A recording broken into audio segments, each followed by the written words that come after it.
I crashed that back in March pretty bad. I hit a curb going about 70, and every time he says it, I hit a curb going 70. It sounds bad, but aren't curbs on highway. Dude. That's what I'm wondering. I'm like, so you weren't on the freeway and you were doing 70? No.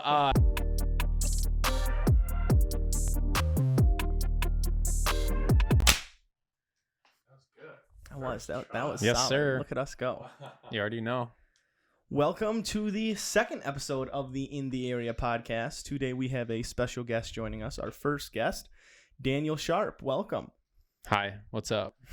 Daniel has been with us since the inception of 517, and joined us as a content creator / streamer, and streamed for a little over 2 years now, right around there. Oh, I think almost 2 years. Almost 2 years. Yeah. Nice. Well, thanks for being on, man. Yeah, I'm happy to be here. Right. Well, let's go ahead and jump right in. So tell us a little bit about yourself, kind of how you got into gaming, kind of where you're at, and kind of how you got here today.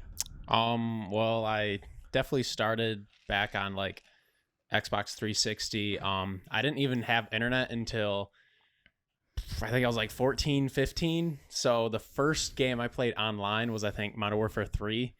And for like 3-4 years, I pretty much only played COD.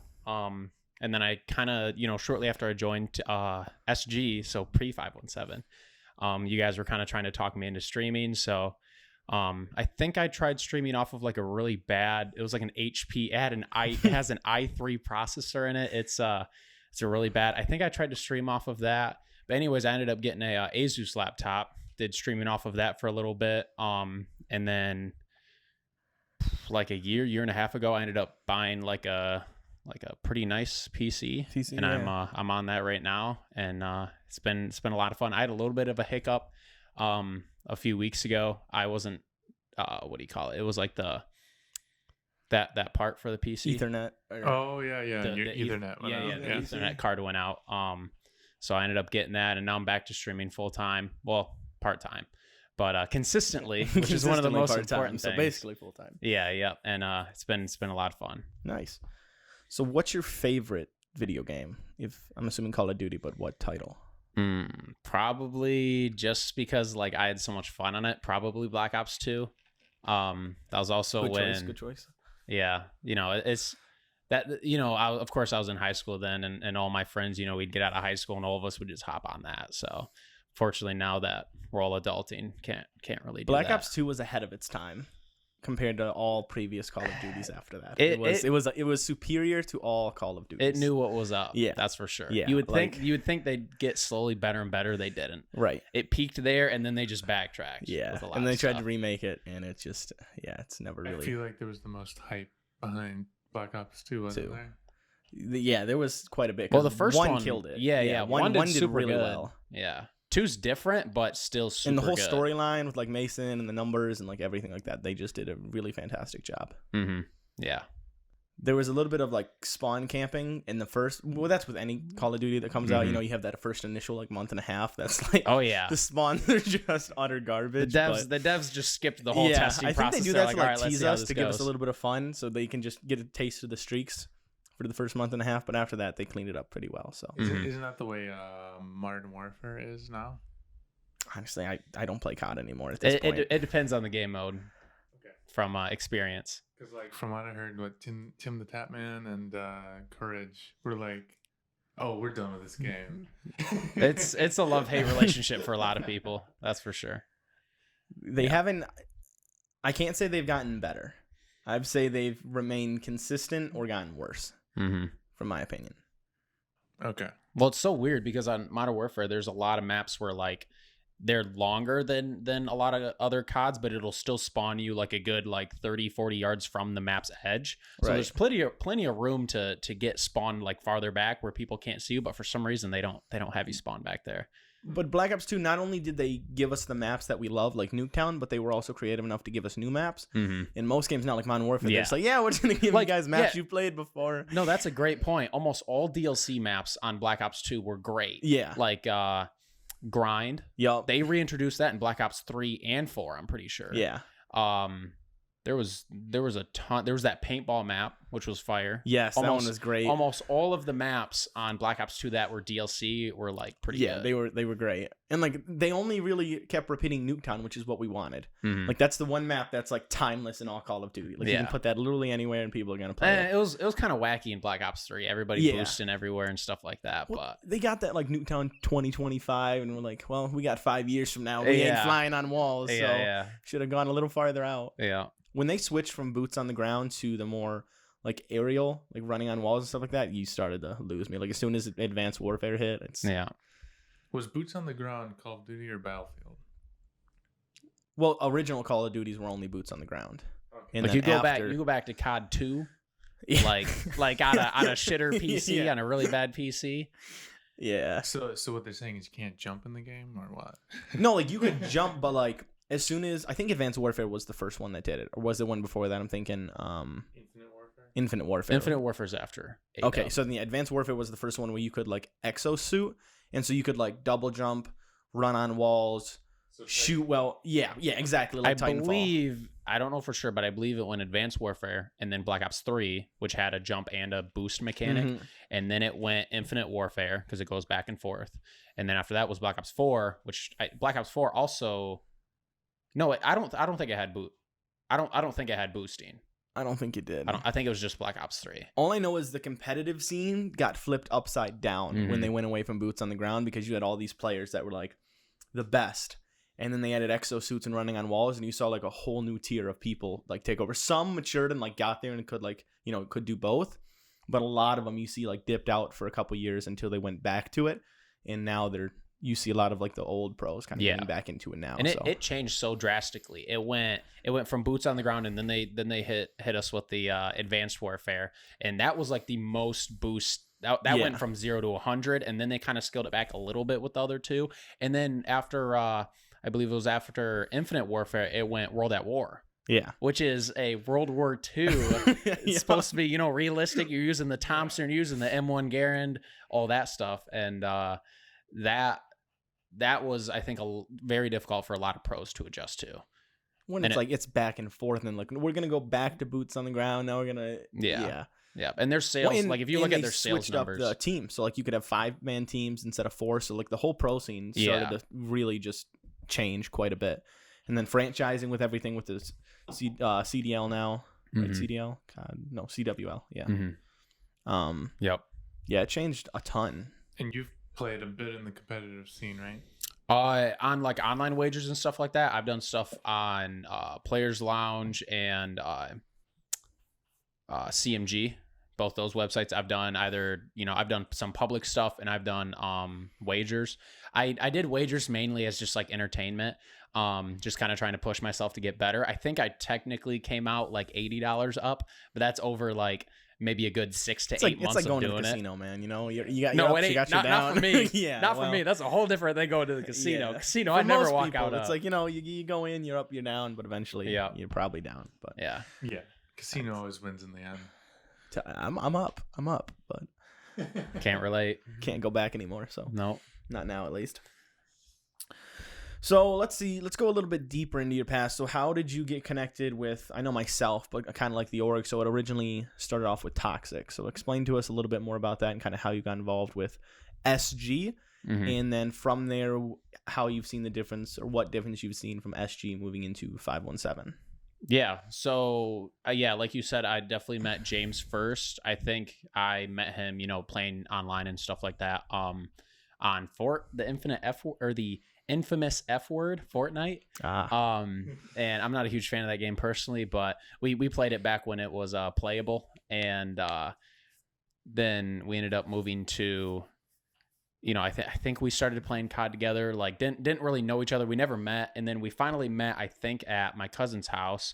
And then, he said he invited me to the SG launch party. Yes, the famous launch party. Yep. So I came to that, met a whole bunch of people. I think that's where I met you the first time, Logan. I can't remember if you were there. There were so many people there. Did you come to the launch party, Joe? I can't remember. I don't think so. I think you were doing something. I'm pretty sure I met Snuggles on stream. I was always the one subscribing. Oh yeah, that's right. With the Twitch Prime That's right. I forgot about the launch party. We met a lot of people there that day. Yeah. There was a lot of people that day, like, pretty much set in stone the SG organization, then led us into 517. There was a lot of people there. Mm-hmm. Yeah, I think I had like minimal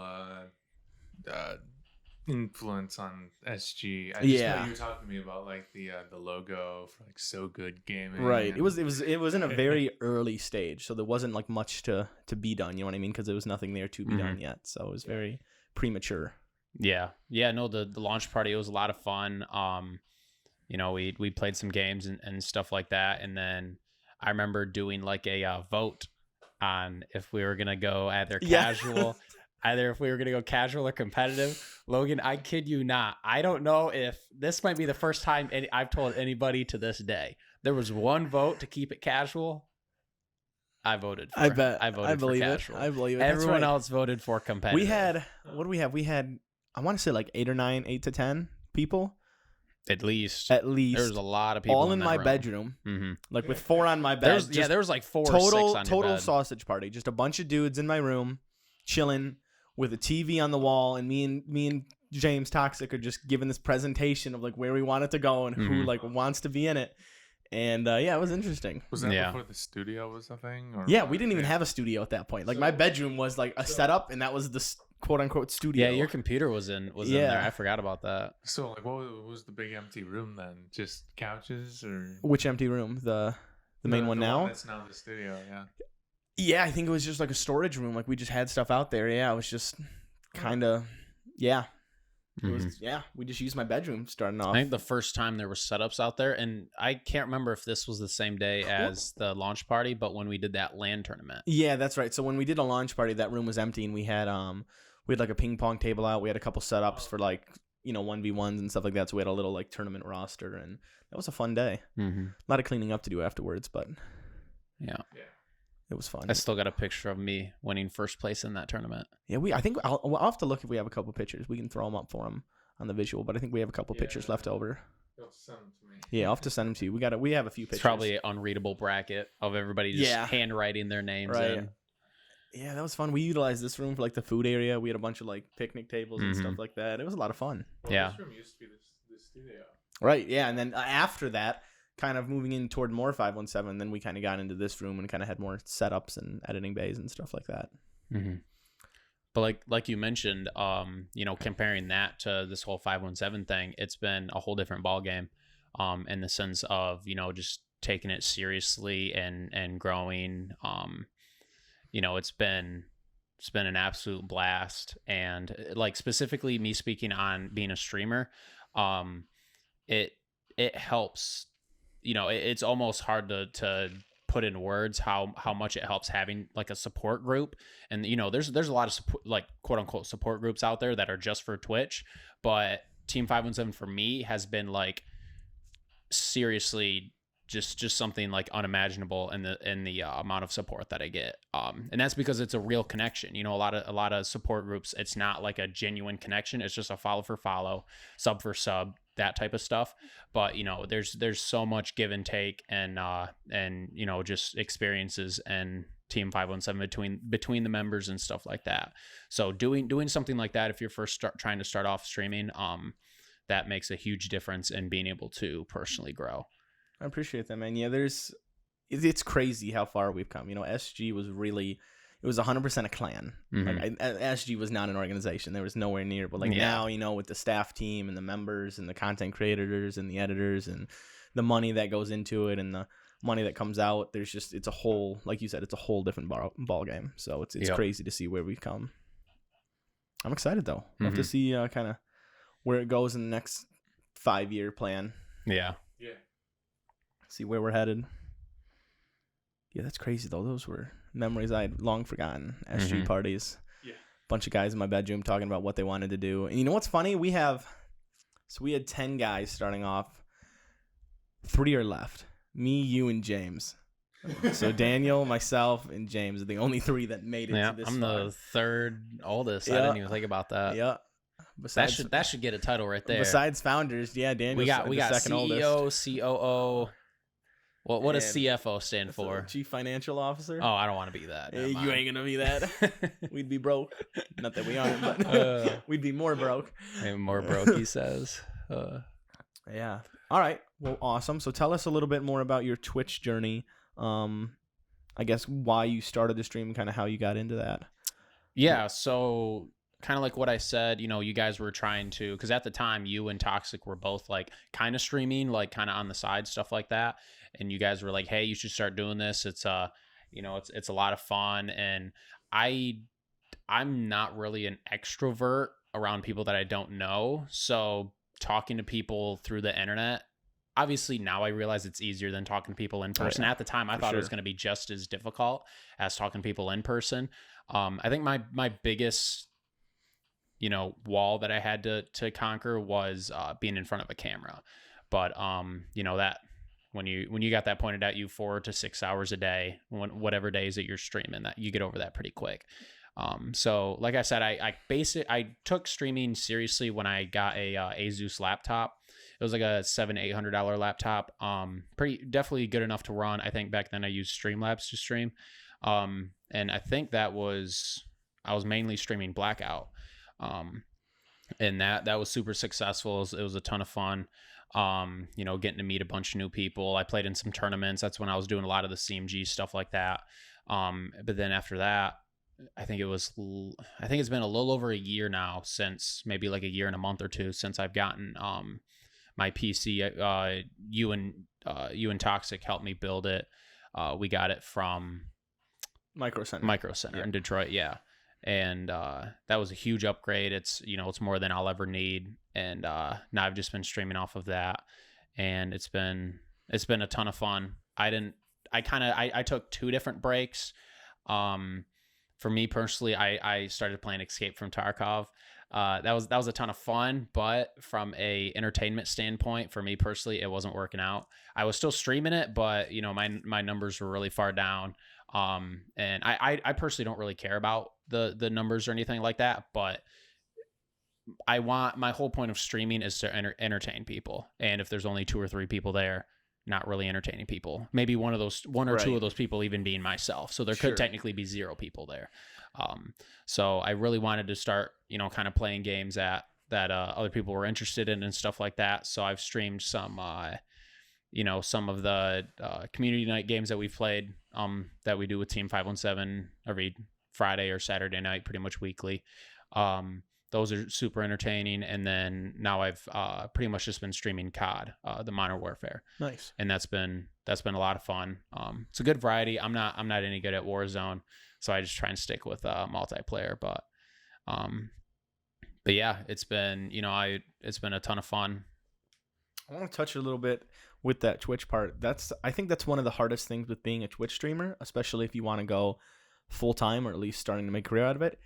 Because the only way to do it is to play games that you enjoy. Mm-hmm. At the same time, if you enjoy a game that isn't relative or popular, it's almost impossible to do it on. You know what I mean? Because if you have... So you want to play Tarkov, right? But Dr. Lupo also is playing Tarkov. One, it's not a very popular game to begin with, right? Mm-hmm. But he's sitting at 9K views. No one's going to watch you playing Tarkov because there's just some celebrity streamer playing that low title game. You know what I mean? So it's like, no matter, probably even if you're doing better or whatever, it's just going to be, there's more people in there to begin with. You know what I mean? Yeah. And so trying to find out how you can play a game that you enjoy if it isn't a AAA title, and figuring out how you can just continue to build that community. And another issue is, though, then say you are a Fortnite player and that's what you want to do. It's just oversaturated. You know what I mean? You're on a Twitch list of 1 in like a billion people under that just section of the, million people watching that game, then the odds of being found are substantially less. So it's like trying to find that balance between a game that people watch, but also isn't super overpopulated. And one nice thing about it being oversaturated compared to the opposite end of the spectrum is that there's tons of people to network with and to play with. Yeah. And from, speaking personally, my streams always do better, and when you go to watch something, you'd rather watch a few people talk about something and play something together than just one person, almost always. Yeah. And that's just because you can have it's more talking, not a lot of dead air, stuff like that. So being able to do that as a streamer is a huge, a huge aspect of streaming that a lot of people kind of just forget about or don't really focus on. But. Right. Yeah, there's a lot of variables with Twitch and how you can grow, how you can gain a successful community, and everybody wants that job at this point. You know what I mean? That is like the dream job, to play video games and make money. And so it's not something that comes easily, for sure. Yeah, one of the issues I was having back when I used to stream was when I play games, it was hard to keep a conversation going, like look at the chat and right. be into a game. Because if I really like this game, I'm just going to be like, oh, wait, I forgot I was streaming this whole time. And that was at least one of the issues I had when streaming. Yeah. I feel like that's what just chatting's for. Yeah. It's tough because, like, there's like, there's a lot of streamers that are very good at it, like balancing chat and gaming and still being good. But like, when you watch, let's take Scum, for example, playing like, training or stuff like that chat's, he's never going to look at that chat. You know what I mean? Or like tournaments, people just put the chat away and they're there for strictly his skill set of watching the game versus if you're there to chat with them, you're probably not going to expect, good gameplay. You're more focused on just that community and exactly. It's just something to do to watch in the spare time, but also interact with that streamer in that community. Yep. And on the, I know you said we were talking about how you built your PC at Micro Center, or at least got the parts from there. That's one of the stores that I feel like is so underrated, at least here, because I think we have like 2 here, 2 or 3. I thought we only had 1 in Michigan. I don't know for sure, but I thought we had 2, but I know we have one like Micro Center in Detroit. And that store is just crazy. Like when you look at Best Buy or any other store, there's no options. That's like the one gaming PC tech store that like has everything. Like you can go in the store and there's gaming chairs just hanging from ceilings. Yeah. It's like Toys R Us, but for like, I guess older people. Like I don't know. I guess like gamers. So I guess from like age of 6 to pretty much. Exactly. IKEA for gamers, which goes from like 3 years old to 100 years old. And one way to kind of prove that, how popular it is, if you look up hashtag Micro Center, there's so many tweets and stuff like that of people traveling. There's people that were traveling from like Tennessee to Michigan. I think there's a ton of people that go from Ohio to Michigan. I was seeing that a lot on social media and stuff like that. So that just kind of speaks to how much money you can save. Like I think I personally saved around between $400 and $500. Easily, yeah. They give you deals if you're buying all the essential parts for a PC. They give you like a 10 or 20% discount off, something like that. And then they give you, and that's on top of almost each individual item being already cheaper than the MSRP or whatever it's right called. And they price match pretty much everywhere. If any of that item is in stock and they have it at a lower price, they're going to price match it. Yep. And then they offer like the warranties and like bundle deals. So if you get like your graphics card and you get like a motherboard or a CPU, then they bundle it and give you like $200 off. So it's crazy prices compared to. That would have been so nice when I was buying. Yeah. 60 Super. Right. Yeah. Exactly. They give you a ton of deals. It's a great store that sponsored by Micro Center.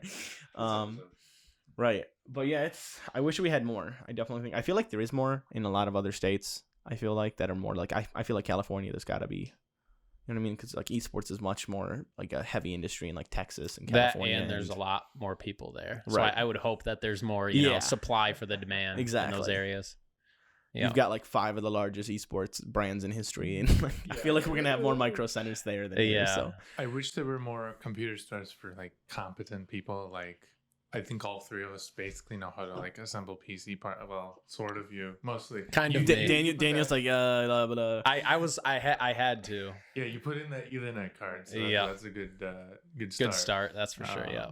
At least you weren't like, what's Wi-Fi? Yeah. YouTube will pretty much teach you anything in these days anyway. So.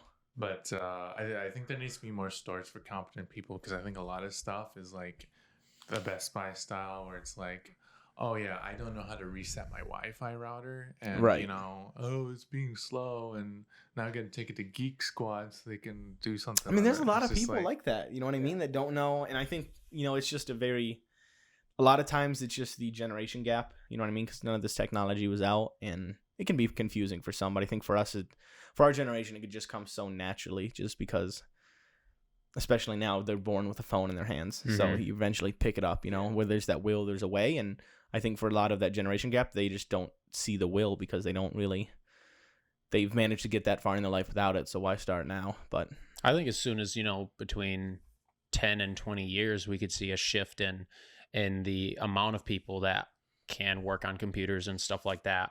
Just because we got a lot of people our age, a little bit older, a little bit younger that are going to be going into tech jobs. That's a good question. So like in say we get another generation, is there even going to be tech support? Because like how often, like there's minor things here and there that rarely, like our generation doesn't know how to do. You know what I mean? Mm-hmm. We'll contact you and just be like this one instant. But like, is there really going to be that tech demand by the time, the newer generations keep coming in because everybody kind of knows how it works? I think only for like major things, like say you need to reflash your BIOS. Yeah, I figured like development, like devs and like gaming and stuff like that. Like, and like you were saying, like sources like YouTube and Google and stuff like that. That just makes it easier to, like, before, if you didn't have that, you would be calling that tech line, right? But 90% of the time it's more of a question of if you can find that information, not necessarily if the information is out there. The information's out there to fix your problem. It's just a question of finding it. And in 20 years they're just going to keep creating tutorials and stuff like that, so it'll be interesting to see what jobs are lost and like how they're decreased just because of the common knowledge of technology.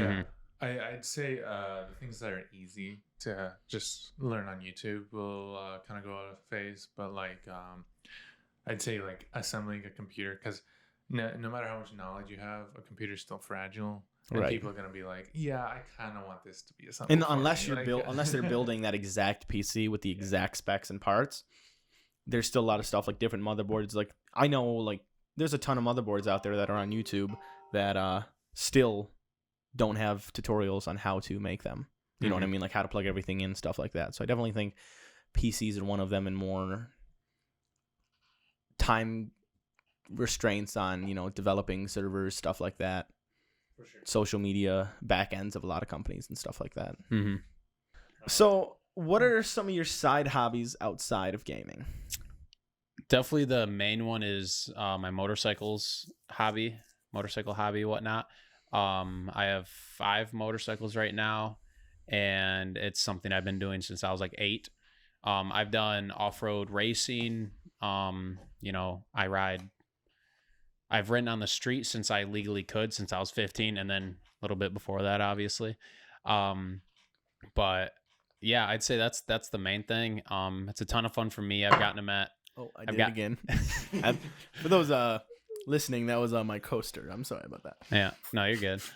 I've met a lot of cool people through that, and it's not only, it's definitely made me a better driver in the sense of just like looking out for other people. And I guess one way to prove that would be I just recently got a job at FedEx, and I had a defensive driving course out in Novi, which is near Detroit in Michigan.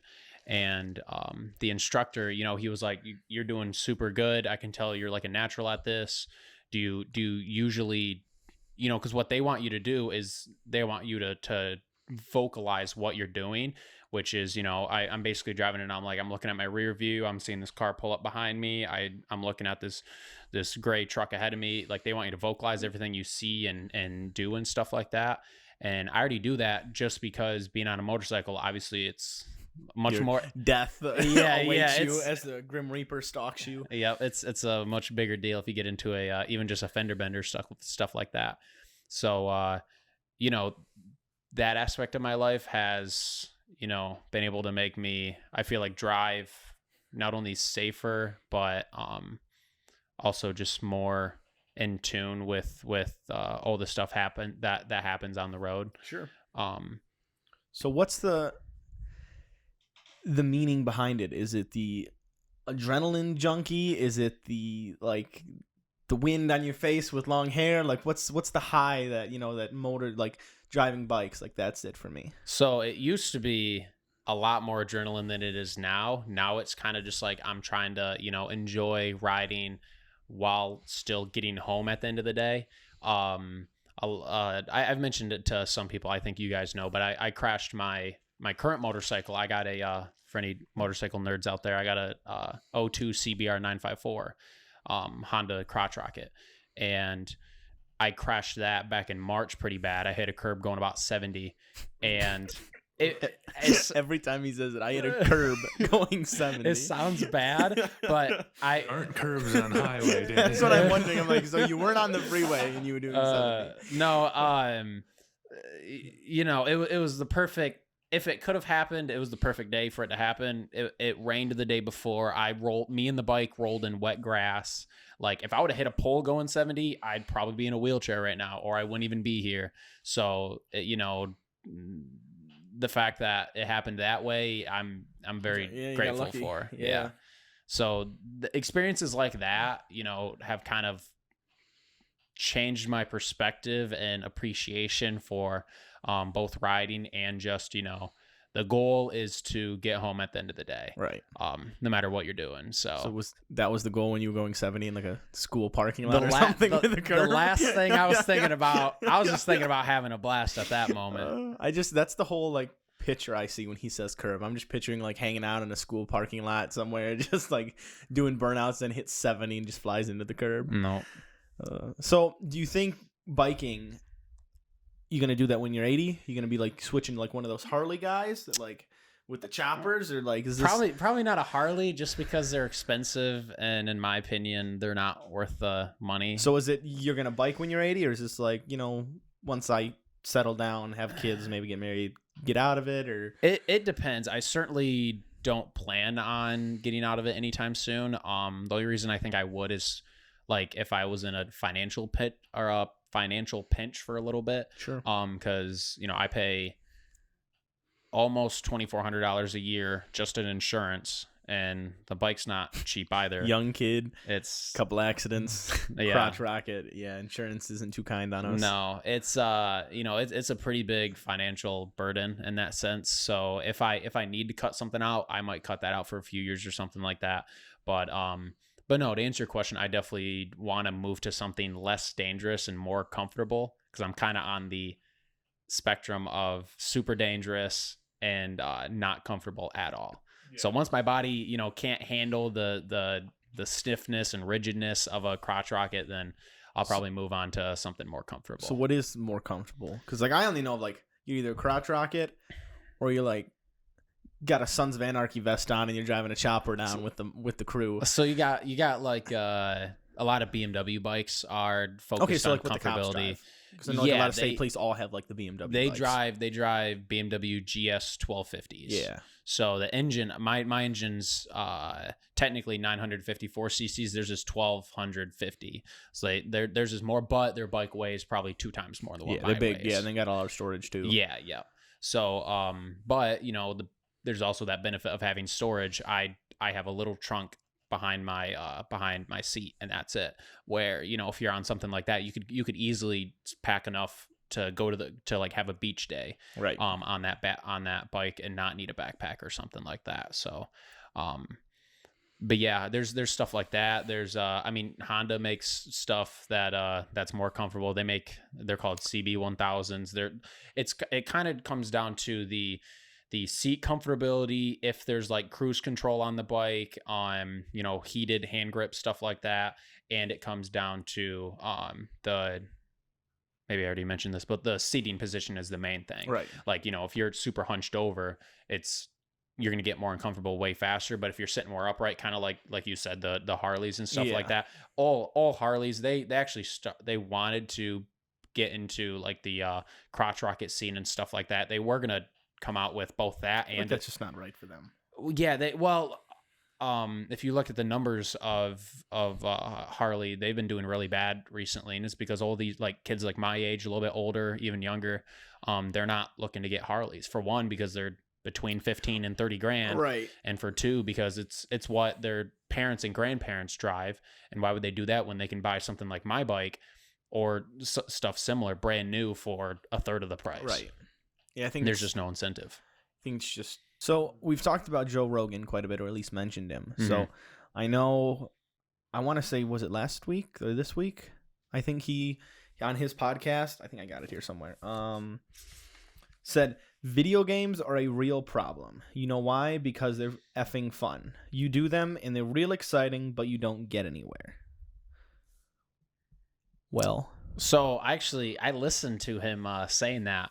I didn't even, and I think I listened to it. I didn't listen to it like live or, as soon as it came out or anything, but I think I heard that before, and then later that day I saw all the tweets about it. And, I think it got trending on Twitter and stuff like that.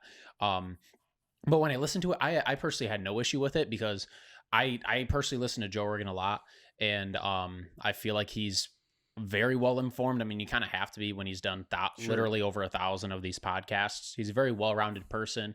And he also, I think that same podcast, and of course this was kind of left out, I'm pretty sure it was the same podcast. He was talking about how he played, I think it was GTA and Call of Duty and like a few other games.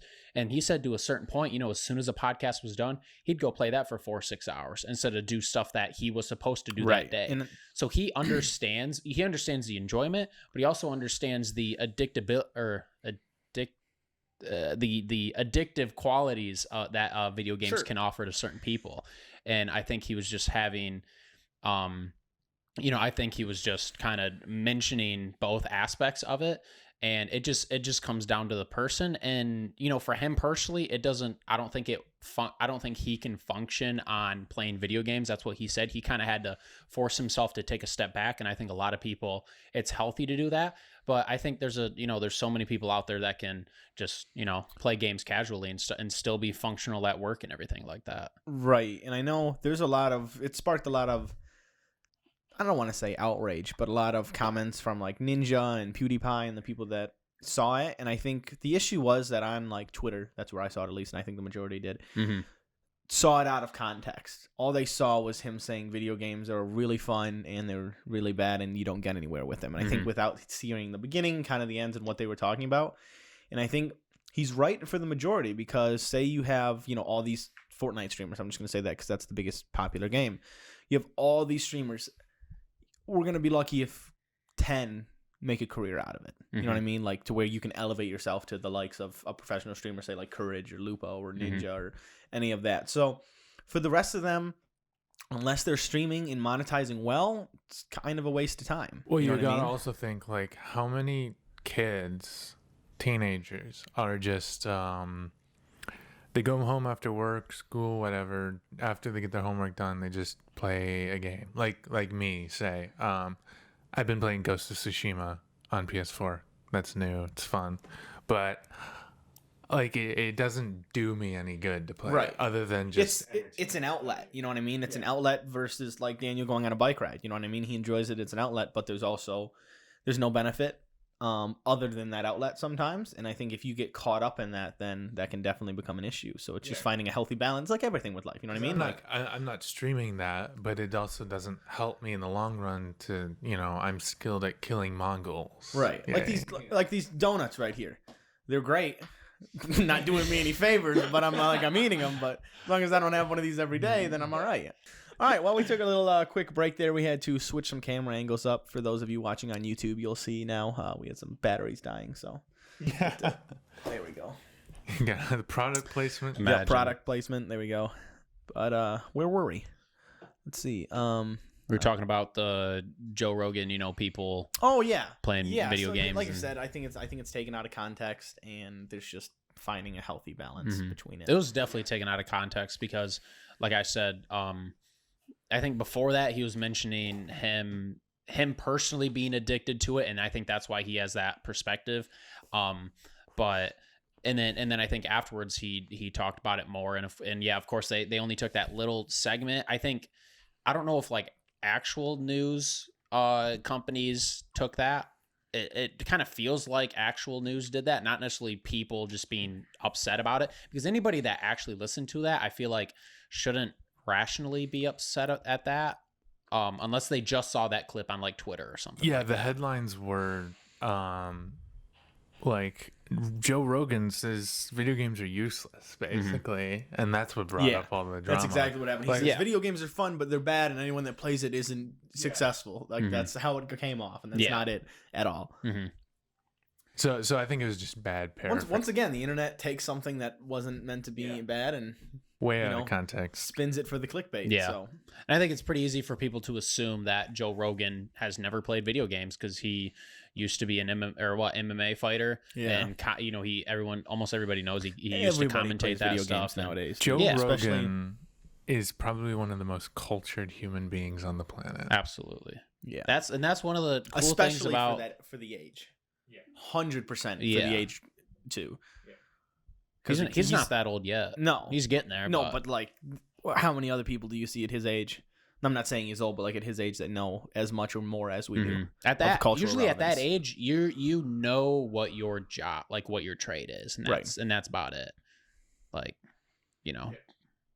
but he's a super well-rounded person. That's the cool thing about doing these podcasts. You get to talk to so many people, and especially in today's society, we just miss out on a lot of just communication without cell phones, without electronics, other than allowing other people to listen in and watch our conversations that we have.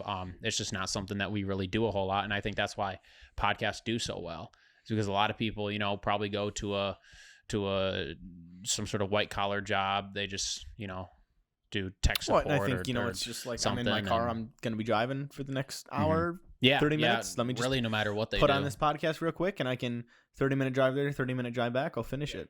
And sometimes music you just don't want to, or you want to grow intellectually, so you just like, let me put on a podcast about finances. So and thank you to all the listeners and video watchers for getting this far into the podcast. Yeah, thank you. If you guys come this far, you guys are real troopers.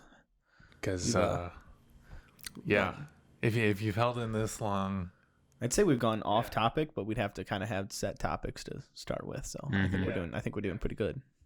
Doing pretty well for the second run through. Thanks for watching, you guys. And we saw you guys' comments a little bit more about the interviewee and like the special guests. So I think we did pretty good about adding more info about you overall. Have to get a couple more special guests here. Maybe next one probably just be us. I don't know. Yeah, I mean, I could talk for a while about streaming and tips on that and stuff like that. But we can always we can get multiple streamers in here and kind of do a whole podcast just on that topic. Would be a blast is like getting a member here, like on a TV, and then just like live feeding him and being like, all right, he's on the podcast. Yeah, that'd be pretty dope. Yeah, that'd be fun. I'm kind of through. I just don't like the webcam interview stuff nowadays. Yeah, I know. It just doesn't. It's not the same, and I get why they have to do it. You know what I mean? Like 100 Thieves is doing a ton of it, but they have to. You know what I mean? Do they though? I think so. Like, there's no lockdown orders. Well, it also depends. Is it where they're doing it and they live close by? Well, no, but I thought everyone here's lived the issue. in that They're house. like say they're interviewing, right? It's the Courage and Nate show. So say they're doing that and they want Ninja on the show. He has to get on a plane. He has to fly out to LA. Then where are they going to host him? He's got to have sleeping arrangements. You're not going to go in a hotel. You know what I mean? So it's very difficult. People are probably going to assume that it's him being scared of Rona or the company not letting because of that. There's always the risk of backlash. You know what I mean, with the choices and stuff like that, and whether they were maintaining social distancing. It obviously, again, it's different on areas. With masks and all that stuff. But there's just so much. So it's pretty hard for them, and with being the size that they are, and I'm sure legal issues and stuff like that, it's just much safer and easier to just. Pretty much like a Zoom call. There's a lot of logistical issues. Yeah. A lot of times they'll use Discord because they're smart. Yeah. But like the Courage and Nate shot isn't even like a bad example of it, but it's like when you get to the mainline TV stuff and people are using like, I don't know, the cheapest webcam off the store shelves, and it's just like, oh, you took the production quality from several $1,000 cameras like this. Right. And now it's like, oh, yeah, this is now okay to just throw, I don't know, crappy. Which 100 Thieves has done a great job, especially with keeping up the quality and stuff like that, which is an example of what should be done. Yeah, I think it's because they had that equipment, but like with the budgets that these people have, I feel like. I think should be able to, like, when you're talking about an eSports technology podcast, you can't be lacking you know what I mean? Like they can't be on some McDonald's microphones and some like, oh, I just got my AT 2020 out of the Happy Meal. Yeah, exactly. Like so, they're kind of held to almost like a standard, but people also got to use what they got. You know what I mean? It might not have been in the budget, or they might have spent the budget, and like I said, virus set a lot of people off, so it's tough. Companies like that are not only sometimes the face of the industry, but they are the benchmark of the industry growing. So Right. if they use crappy stuff, then the expectation is to use crappy stuff. So someone that is outside of the the industry looks in and they're like, oh wow, this podcast looks better than the news station I watch every night at 5 p.m. Then that kind of just puts perspective on the industry, and pretty much in only a good way. It's not even that that camera quality is what defines video. It's just that it's such a turnoff for me, just as a filmmaker myself. Mm-hmm. It's just like, But say Yeah. say we want to do this podcast with Daniel and he couldn't come over. Yeah. He doesn't have a $1,000 camera set up and a super good quality mic, and odds are well, he doesn't have this kind of right. And so odds are we're asking him to be on our show. Well, he's not going to go out and spend all that money, nor does he want to do that. Mhm. So you know what I mean, you got to work with what you got. So Yep. Yeah, but you got like Trevor Noah, whatever social distancing show that he changed the name to. Yeah. And he's using like, it's got to be the cheapest webcam I've ever seen. Like not even like proper streaming, like Brio kind of stuff. It's like, honestly, as long as you use 1080/60 is like it's crazy, because you look at 10-year-old footage and stuff like that. Like 720 was like the best stuff back then, and now I'd say 1080 is like, it's starting to get where 1440 is the new standard. Like I just a year ago, a little over a year ago, I bought a 1440p monitor, one of the two that I use. That's the one I use for like gaming. Yeah. And the only reason why I got it is because it was really cheap. And it's really cheap because now 2K monitors are starting to get affordable. Okay. Even those are the same things. yeah, because okay, this is just a side tangent. I just need to explain this. Yeah, no, please. we're cutting this part out. 1080 is 1920 by 1080. Yeah. 4K is effectively It's 4 of those. If you stack the corners together. Yeah. And 1440 is 2560 by 1440. So 1440 is the same as 2K. It's basically 2.5K. Yeah. Interesting. Because I never knew 4K this. is because it's 3840, so it's 3.8K essentially. Yeah. And So- 8K is The more you know. 7650 or something, 78. 8K. And the See, reason this is why these podcasts are amazing. And the reason You learn I so like much to stuff. film, the reason I like this to be in 4K is because, like, so me, I refuse to watch a black and white movie. I will not do it. Yeah. Okay, like The Godfather, great movies, but any less quality than that, I refuse to watch that movie. And I know it's gonna be a day when this podcast is still on YouTube, and my grandkids are gonna be like, "Let's go watch Grandpa's podcast," and they're gonna be like, "This shit is 1080p." Exactly. Absolutely not. That's- Like, I'm never gonna watch that. And Yeah. so you're gonna have the best out there you can to make sure they can still watch it. Yo, That's I remember a when very good point. 1080p video was like the go-to in like 2012 Yeah. or something. It was like, whoa, your videos are in 1080p. Yeah. But you just go back and you're like, I'm not watching this movie. Are you joking me right now? Look at that. Look, you can still see the fish line on Godzilla like moving. You're like, I'm not watching that, man. So, But like you go on YouTube, when you see that tag that says 4K next to your title, Yep. it's like, yeah. and then you're like, I don't have a monitor. I can watch that. Then you're like, oh no. When it's better than your monitor can handle. Yeah, I'll have to hook this up to my computer. Sorry, and show guys. you. We're just too high quality for you. Watch on your... No, iPhones don't even have 4K now. I wonder if there's a iPads, no. This has. It doesn't have 4K, Okay, but I think your it LG, has just 2K. put it. Your LG. It's not even Apple. Hey. Put it away. Nobody cares. LG No, for the garbage. win. I'm liking it. I don't even want to say LG's garbage. That's a potential sponsor. I love all cell phones and industries. Imagine. Logan gonna be having an LG here in a week or two. Yeah, you put LG on the podcast, I will throw the iPhone away. Actually, I'll keep it for my personal use and just use that for business. But that TV's LG, the monitor we're using here's LG, his phone's LG. I mean, we might as well get a sponsor. Yeah, I mean, exactly. right? I'll tell you what, this phone, this is the V60, LG V60, something like that. It is, I don't want to say like overall it's less accessible, less like easy to use than iPhone. It is right now for me because I've had iPhone my whole Hope it life. remains that way. Well, that's the thing. I don't mind it because it keeps me off my phone. It literally takes, because there's the auto correct on it when you're typing sucks. Like it hardly. I think how it's set up is it's supposed to learn from you.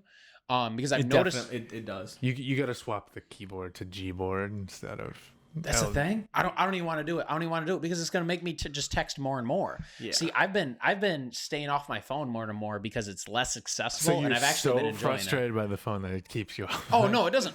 It doesn't frustrate me. It's just it's just like it keeps me off of my phone, so I'm spending more time saying stuff face to face to someone, or just saving what I was going to text someone to face to face, because the 2 minutes it takes to it takes 5 minutes to have a conversation with someone on your phone when it could take 30 seconds in person, and then you got 4 minutes and 30 seconds to talk about whatever. So if I've noticed I've been doing that with like my mom a decent amount, and like my girlfriend and stuff like that. I just won't text them certain things, and I'll just tell them when I see them. Well, and it 100% learns from the keyboard, because when I got my new phone, when they replaced it, I started typing stuff like Trepid and be like trepidatious, and I'm like, no, and I keep deleting it and it keeps going, and I'm like, this sucks, man. You type in all this stuff, and then it just autocorrects to some crazy frick to duck. Yeah, all that fun stuff. The frick to duck. Yeah, all that stuff. Well, so when I type, every time I type SD card on my phone, every time I type SD, it corrects to as, like AS, and it's just like I keep typing SD. I used to have this thing. SD cards are a thing. Yeah. Why? I used to type shrug, like the words, and then I have it saved in my phone to like do like a design. You know what I mean? Like with parentheses and stuff like what that. Bun uses all the time. That like kind I of did stuff. Like that, and I had it programmed, and now I got the new phone. I type in shrug, and it's just like shrug, and I'm like, I'm not gonna verbally say shrug. I'm like, no, that's not what I wanted. Yeah. And I'm like, and I don't remember how I made it, and now I'm sad. Yeah, I forget what it was. I think it's the Apple keyboard where you just type what it is, and usually the emoji will just pop up. But like, I didn't want the emoji. That was like a human emoji. This one was like a little dancing icon. Dude. It was way cooler. Then for like Discord, you just put the colon, then you start typing what it is. Like grimacing is the kind of. Type in like heart and it comes up. Yeah, I like that. At least that stuff still. I just go through like the 4-click process of. You're on LG now. You don't even get emojis. Oh man, you're right. Imagine having green text. Couldn't be me. It's disgusting. Man, couldn't be me. Oh, I didn't know it was such. The main thing that has sucked to switching to this, I will say, is no group text with iPhone users. So there's a way to do it. I cannot figure it out. Yeah. Though. So when I texted you guys for the podcast, this is good for our listeners. So when I asked Daniel to come on the podcast, I made a group chat with Daniel and Joe. Daniel never got any of the text messages. Nope. Yeah, I was like, oh, he said yes, and I'm like, what? He didn't say. I didn't. And I literally texted you, turned blue, and I had to hold it and hit send as text message just to get it to go through. I'm like, Dan, I'm not even gonna text you after this. This is our last interaction between me and Daniel. This is it. It's over after this. Yeah.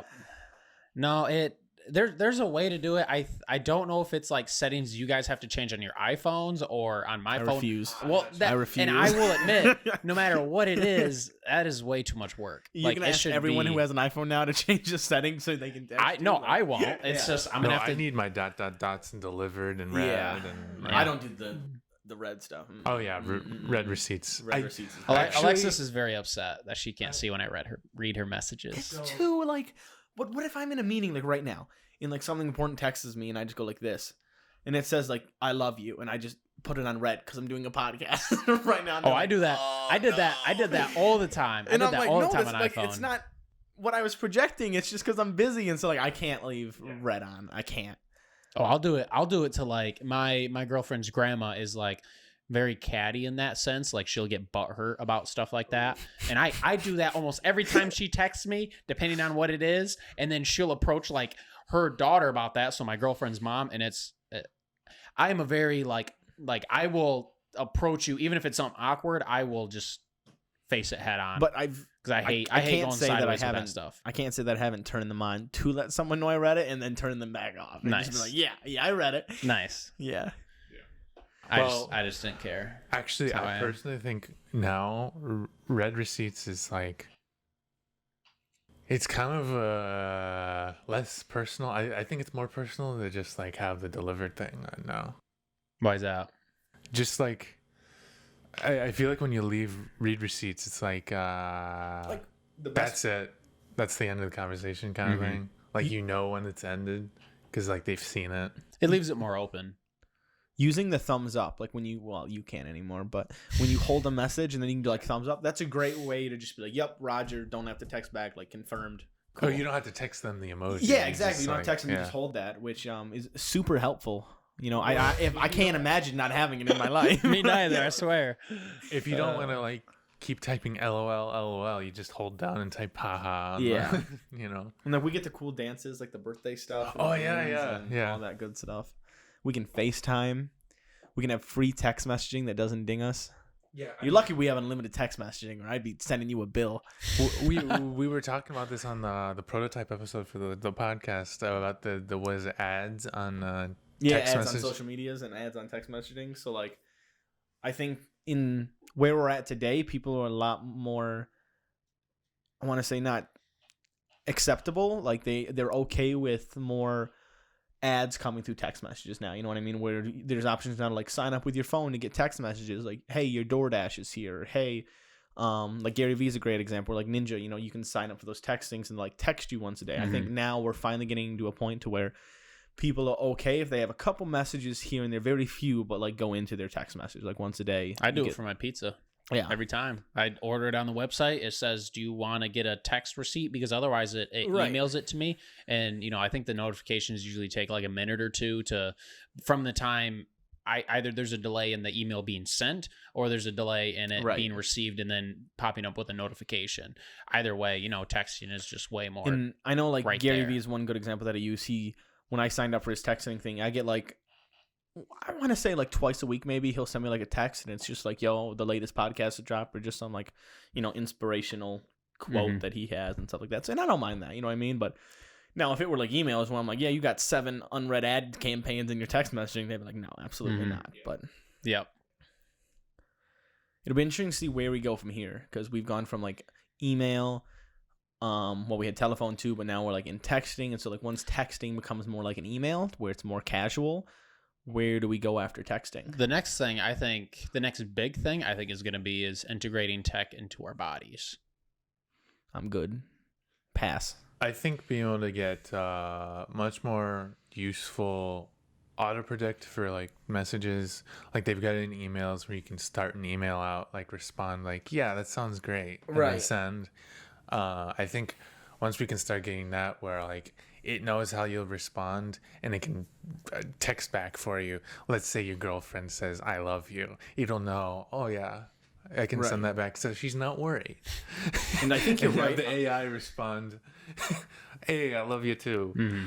And I think you're right. I think, you know, in-body technology is probably next. I personally never do it, but I think if they went to like glasses, you know, like say like new technology like Tony Stark or like Iron Man, you know, where you can like pull up from like a little box, like your desktop and stuff like that. It's like a hologram, or like, you know, calling where it's like, you know, Star Wars, something like that. Like glasses that you can see stuff with. Like that's, I think, where we should be going next. Yo, holograms. Like if I can call so Daniel and it's just a hologram and hit on his bike and he's just like this and he's like zooming around. He's like, yeah, go for Daniel. Like that'd be sweet, man. Oh yeah. See him like hits a curb going 70. Like, ooh. As soon as that comes out, podcast is entirely holograms. Yeah, exactly. That'd be sick. Yeah. That'd be Like, great. we don't even have to have guests Well, here. If we have a I'd pandemic, dress just up have as a like the hologram. emperor and she'd be like, hello. Yeah. With the you know, the electronics in your body, like there's a you guys know John, my cousin, he's in a frat up in Flint, Michigan, and he has a brother or whatever, a guy that also lives in that house. Their door's unlocked by like a card reader chip. He had one. He did it himself. There's like needles you can get where needles that you get where it stabs. You know, it like injects that chip in your it's hand. like a little pill almost. Yeah. And so now he unlocks his door with his hand. And imagine if you had a chip like in maybe both your hands or one of your hands. Imagine if it was within 6 inches of your phone. That's how you unlock your phone. Yeah, but what happens then when like Lizard Squad hacks you and then just says kill switch and then your hand just explodes or you catch on fire, your body shuts down? You can't explode from RFID. Yeah, I think that would involve way more than just an ID chip inside you're of like it. the conspiracy people are saying, oh yeah, Teslas once again, explode. though, I'm saying like everything that was made to be good will be used for bad. Oh, I'm the sure Illuminati's eventually making Teslas explode. Like, so that's what I mean. Like, I'm good. I'm putting nothing in my body. That's like those wall outlets that have the camera inside of them. Like, it's not it's a whole separate issue. It's like the chip isn't the issue. It's people adding stuff to the chip that, like you said, could make it explode or make it next get thing you know, super Daniel's hot like, or yeah, something. upgrade your firmware, and he's like, next thing you know, his heart stops, and then they're like, perfect. So no, I'm good. I'm not putting anything in my body. I'm a classic. I'm old-minded when it comes to that, but anything outside, I definitely like. Well, like one step beneath that, I would say that we're kind of already doing it. It's not necessarily tech integration, but like LASIK surgery, stuff like that. Yeah. That LASIK surgery specifically has its pros and cons, but it's like heart valves and stuff like that. Getting metal people, tons of people get metal put in their body and stuff like that. So and I think that's different in the terms of you're not using it for a social, like, you know what I mean? You're using that to survive, and it's to not going continue to to use change. that. It's a material. You're using it to continue that functionality of what it was meant for. You're not adding something that was never there. Is LASIK actually worth it? Is LASIK what? Worth it, you think? I know my aunt got it and it helped her. I think my uncle got it as well, and they they don't need to wear contacts or anything. From what I've heard, if you get it too early, it only goes for like maybe I think, if I had to guess, maybe between 20 and 30 years, but I'm sure it's not the same for each person, but it does get to a certain point where you can't get LASIK twice, from my understanding. So if it wears off, your eyes could be worse than what it was before. I don't really know for sure, but I'm blessed with 20/20 because even water drops. You don't wear contacts or anything? No. Nice. I hate wearing glasses. Mm-hmm. I either do contacts or glasses. I was going to do glasses today for the podcast, but the weather was kind of cloudy today, but I ended up riding my motorcycle. I don't even like putting contacts. Yeah, you don't water want drops in my glasses for a motorcycle. No. Even water drops, I don't like in my eye, and I can't imagine sitting down and having somebody laser my eye. My face gets oily, and then the glasses just annoy me. Yeah. Glasses are nice depending. Like yesterday, I didn't do much. I just sat around the house, did some shopping with Alexis and stuff, and I just put my glasses on. Yeah. And with contacts, it gives your eyes a break because, Logan, you wouldn't know. Do you wear contacts at all, or just glasses? Okay. So depending on, my eyes can dry out more often than not, especially riding motorcycles. Like the actual contacts can get dried out even if you soak them all night. There's also a different kind of contacts. There's a bunch of variables. But. Yeah, I can. Yeah, this has been fun so far. I think this is our favorite one so far. It's better having guests and stuff like that to talk with. So thanks for joining us, Daniel. Yeah, and thank you all for you listeners that are out there on Spotify and Apple Podcasts, and our visual watchers on YouTube. You guys can check out our new site that is launching this week at team517.com. Shout out to Snow for setting all that up for us. And we will check back with you guys next time in the area.